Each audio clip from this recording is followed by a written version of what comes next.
just like to acknowledge the presence of an international guest from France. Piero, of course, from France. Good afternoon. Piero here is the Beyonce of Vashti.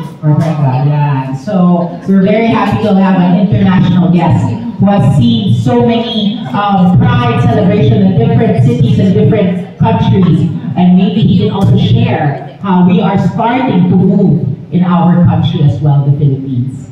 All right? So we're now open for any questions. Thank you.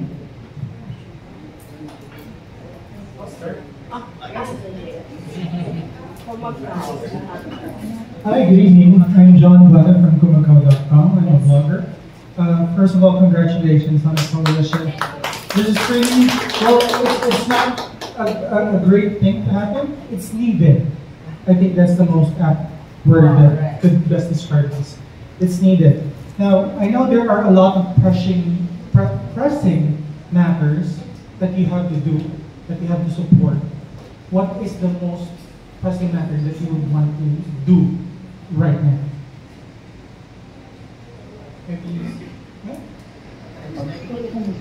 Well, pressing matters yung SOGIE bill. That's the call of the campaign, JM. 23 years, more than 2 decades, nahimay-himay na po yung batas. Wala na po kayong pwedeng itago. The law is simply for the protection of anti-discrimination in the workplace, schools, and public establishment. Wala pong same-sex marriage doon. Wala din yung gender recognition bill na kailangan namin. So sana ipasa na. For Congress that has passed Indigenous People's Rights Act, at kung ano pa, Magna Carta for Women, Magna Carta for Children, panahon naman na siguro na ang paggamit sa amin sa kampanya, sana naman gawin nating mas constructive at konkreto. Dapat bigyan naman nila kami ng isang armas ng isang batas na nabusisi na for 23 years, na pakinggan na lahat. Lahat ng pinaka-konservatibo po na balibaliktad na, di ba? And we continue to show that respect even to the Catholic Church, but the state has to protect all of its citizens regardless of whatever is that belief. Obligasyon po ng Estado yun. So yun na. Yes, please. Siguro kunin ko lang itong pagkakataon na ito kasi katatapos lang naman ng midterm election. Baka pwede naman manawagan na tayo na sa pagtulog ng SOGIE bill. Sa lahat po mula sa SK Chairman, Barangay Kagawad, Barangay Captain, Konsihan, Mayor, Congressman, Senator, Vice President, and the President. Pakatok na po sa inyong mga puso, binoto po namin kayo at nanalo po kayo. Nung kayo po ay humingi ng boto sa amin, naniwala at nagtiwala po kami sa inyo. Baka naman ngayon, ito naman yung pagkakataon, sa 20th Congress naman, buksan, himayin, at ipasa na po natin sa Congress at ilabi na po sa Senado. Again, sa lahat po ng mga politician na takot, alam nyo na, nandito po kami para yakapin kayo. No judge everything because you are a human. Human din kami, lahat tayo ay tao na lilisan din naman sa mundong to. Baka naman, pakatok naman sa mga puso nyo, naniwala kami sa inyo kung bakit po kayo nandyan. Maniwala naman po kayo sa taong unang naniwala sa inyo kung bakit kayo nasa pwesto ngayon. Maraming salamat po. Sinali ka mo naman. Grabe ka naman. Yes.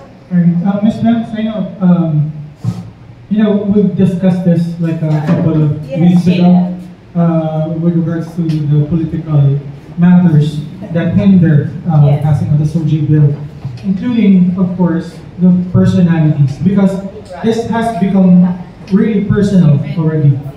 A lot of the congressmen or political people are still against it, more so because of their religious beliefs, because of their personal beliefs. Now, what would you do in order to fight back? Because there needs to be some fight back. Well, how to fight back? We're doing it the right way, JM, as always. We're going to the back channel talks. Diba, hindi ito nakikita. We're lobbying in Congress. Dahil naglalobby din naman po ang mga conservative groups, sabi ko na, wala akong mga pangalan. Di ba, they're also doing that back-channeling. Di ba po back-channel din kami with our allies, the lawmakers. Di ba, karapatan din naman namin yun. Pero hindi kami bababa doon sa pamabastos at mapanakit nilang mga akusasyon at sinasabi laban sa amin. We continue to stand our ground and whatever yung aming kampanya is magandang laban. Diba? We want to be as respectful as possible in this campaign, in this fight. Ayaw namin bumaba talaga doon sa level nila. Diba? Especially if they quote us about the Bible and so many passages. We leave that to the experts. It's not for us to interpret. For us, it's to interpret on the basis of the human rights perspective. Always. Hindi kami pwedeng lumagpas doon. Yes. Kung anong karapatan meron, ang ordinaryong wala-wala, sana kami mga LGBT, ganun din. Kaya, ganun lang yung kaya namin, mukhang uphill battle ulit, dahil patapos na rin po ang term ni Congresswoman Roman, di ba? Pero buti, kapatid naman niya nandoon. And then, nagbibilang kami sa Senado, mukhang tagilid na rin naman, lalo kung magpapalit ang Senate President. Pero, di ba, we continue to remain hopeful.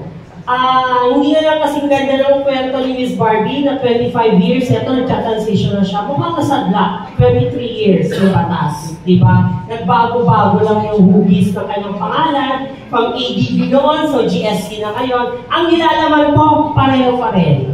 Diba? Kaya, sana ipasa na. Yun na yung amin. Oh, yes. You know, sometimes, what we just really have to do is just they hear us. They see us. People in power are not blind, nor are they deaf. And they actually feel us. They feel that we are here, lobbying for this law. But why does it take a while for them to sign the approval to making this into a bill?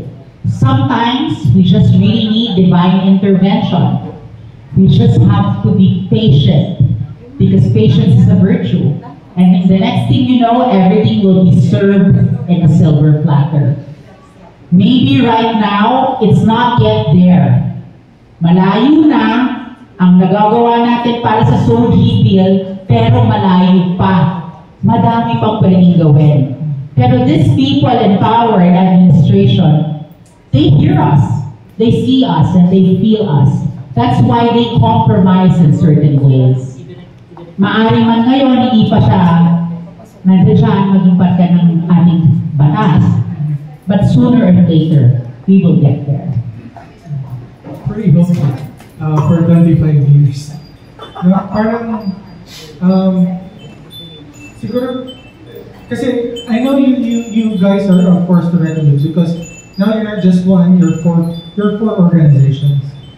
And there are other organizations that are supporting the individual organizations that you belong to. Maybe for a person like me, I would like to also see you doing some concrete actions as well. Maybe not just lobbying. Yeah. I also wanted to go to the first question. I think, just to respond, we look at survey, we look at data, and since 2021, 2023, meron ng mga bagong data surveys that says more than half of Filipinos support the LGBTQ+ community, and there is a groundswell of people claiming these rights.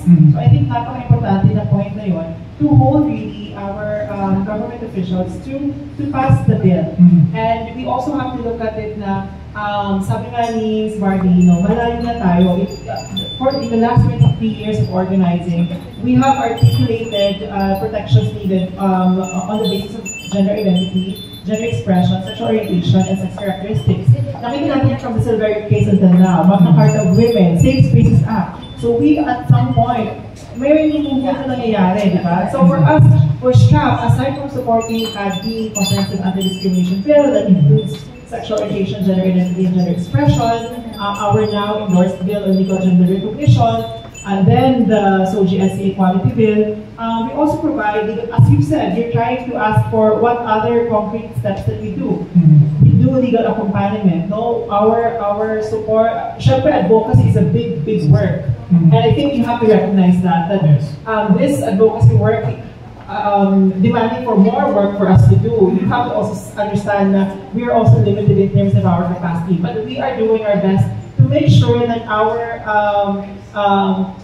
infrastructures to accommodate these concerns within our movements is working for us. So we do alliance building, we do networking, we do a lot of advocacy, we do lobbying, but also we make sure na sometimes Pinay na nakulong, na detain at ngayon nasa jail for BJMP for 2 days, we have to let her out. We need CHR, yes, we did that last year. So there was one trans girl na she was detained, may some Christian person na nakita siya sa female CR and then asked her to be detained, no? And she was detained for 2 days. And then we have to respond to her, and then we have to ensure that CHR is there, our legal people are there to help her. So we had those reports, and she was really shaken, di ba, sa nangyari. But because the government had SOGI as the ordinance, they were able to help her in some way. And then we had CHR to help her. We were there. We were on the scene when it happened. So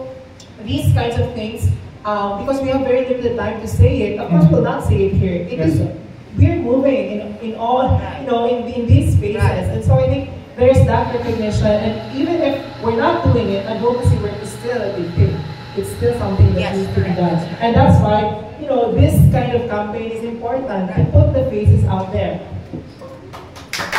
Just to add, sometimes small wins and small triumphs, we don't need to broadcast it. Just for the people to see, or the media, or the press to see that we're fighting for a SOGI bill. Our small triumphs and our small wins are already touching other people's lives. And we don't need to broadcast that in the whole world, like Asbasha did, to help one of our sisters from the trans community. Help them, we help them, they help them from the BJMP, bring them out. And that was not in media. It was not out in the news. But these small wins affect so much, and we need a tidal wave of all of these small wins all together accumulated in order for this a big tsunami to hit all of these people who needs to sign this bill and make it work. They hear us, but it's just a little bit of a shake more. We're gonna get there. Sooner or later we will. Thank you, and congratulations. Thank you so much. Hello po, my name is Rain Sheffield. Ang question ko po, una, siguro kay Ms. Benz muna. Ms. Benz, may target ba tayo on how many photos do we, expect after this campaign na lalabas? Wala naman kaming target rin, but it's a continuing project. As many faces who would want to join, kasi yung ating mga sponsors or supporters, as I would want to call them, nandiyan naman sila. They're just waiting. So sana, more faces, more images, di ba, as representation of the LGBT community will give, a bigger weight of this campaign when we submit them to the 20th Congress. Kasi ang balak talaga namin, nung nag-usap-usap kami, we'll compile all of these after all the exhibitions at iikot siya sa mga eskwelahan, possibly ay isasubmit siya sa Congress at sa Senate. And then nandun yung manifesto namin bilang organizations to pass the SOGI ST bill now. Yun yung magiging panawagan. Kaya nga, may isa lang kami, kasi si Senator Legarda lang ako naman sa akin. So, yung mga ganon, di ba? Yeah, the baby steps. Pero yun nga parating 2 steps, 1 step forward, 2 steps backward kami. Pero, di ba, it's not for us to give up. When I look at the younger transgender here, we owe it to them. We owe a better society. And sana kami naman, makita naman namin in our lifetime, or masaya, di ba? Yun naman yung wish namin. For someone that's been at the front line of the battle. Na sana naman, for someone like this, sabi ko kay Dex, parang 2/3 of our lives, tapos natin. Sana naman, we would want to see it, diba? That rainbow. Pero ngayon pa lang, kayo naman din na vloggers na nandito, mga media, hindi nyo kami iniwan, kinukulayan nyo na rin yung bangga namin sila. Sa gitna ng challenges, ito, nandito kayo supporting us. So these are also big wins. 20 years ago, you don't get this kind of support, di ba? We cannot even have your own press call, mga parang nila. But we always have to look back. Nilatag din naman nila yung path for us, kaya it's better for all of us. Meron po bang timeline o kung kailan nyo sasubmit yung... Siyempre, patapos ng Pride Month, so magbubukas sila July, di ba, for the 20th Congress, and then we will submit it dun sa principal author, that will be Senator Rizal Tiveros sa Senate. Dun sa Congress, hindi ko pa alam ang principal author kasi wala si Geraldine. So, I have to talk to Congresswoman Roman kung sino yung maging principal author. And he will be joining us na when we submit this photo. So, we have to be more creative, rin yung aming campaign. Gagawin talaga natin lahat para iparating sa kanila na kailangan pumasa talaga yung bill na to. Speaking of being creative po, kasi you mentioned na this will be exhibited, tama po ba magkakaroon na exhibition? Tatargetan niyo po ba ay schools and siguro probably churches? Wag na yung churches, Ray. Ako, kami sa Lazada, I will not speak for one element of yung organization, yung Pilipinas, tsaka si Strap. Parati ang tindig namin sa Lazada, respectful kami sa Catholic Church. Kung saan na natin sila. Di ba? Kung sa feeling nila, espasyo nila yon, we have to give also respect to that. That's their space, di ba? And that's their ceremony. That's their dogma. Pero para sa amin, wala silang karapatan kung saan namin i-exhibit na sa cellphone. I'm talking to some, so hintayin na lang natin, we will announce it. Pero meron na. Schools yung isa, kasi we have to open more minds. Di ba yung mga ganito uli na representation? Kasi hindi naman lahat may gender classes, may committee on gender sa mga schools din nila. So, let's see, or tignan natin saan pa yung mga ahensya ng gobyerno na wala pang mga tapikin, na mababa yung kanyang GAD, na inclusion of the LGBT. Kasi may mga agency, katulad nung pumasok po ako sa FRB, for women ang GAD nila. So, I have to point it out to the inclusion of LGBT people. Kasi may mga babaeng lesbiana, may babaeng transgender, diba? So, yung mga ganun. Well, you know, this will be open to the public. So if the church wants to be part of it, we're more than open. Please come join us. Pater Noster, Dies in Jedis.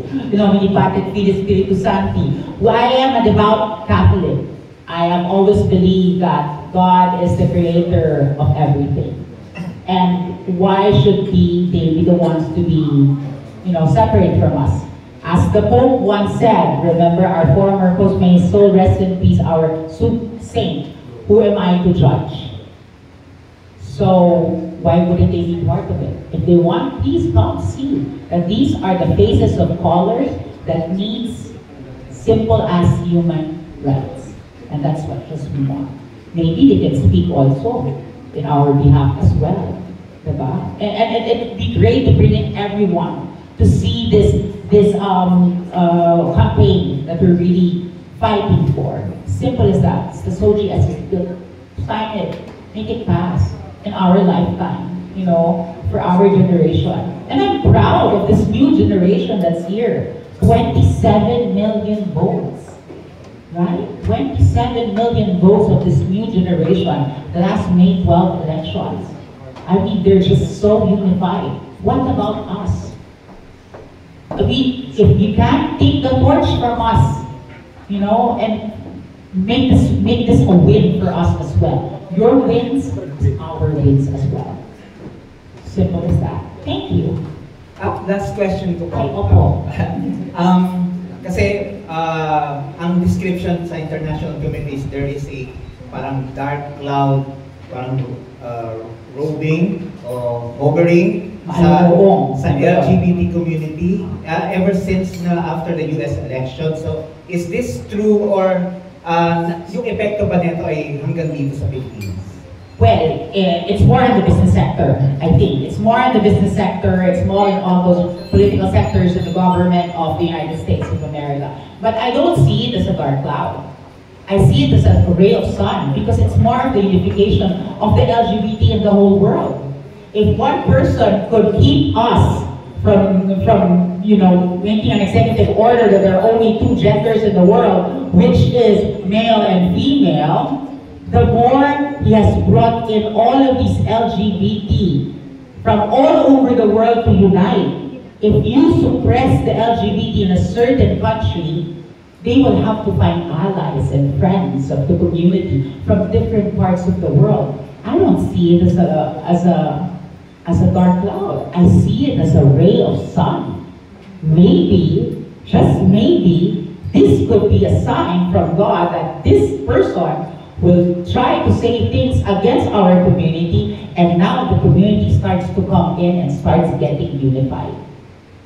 We ourselves, in our community, we're not as unified yet. But after what he did, I don't want to name his name in that country, but he has started to unify the community in their country.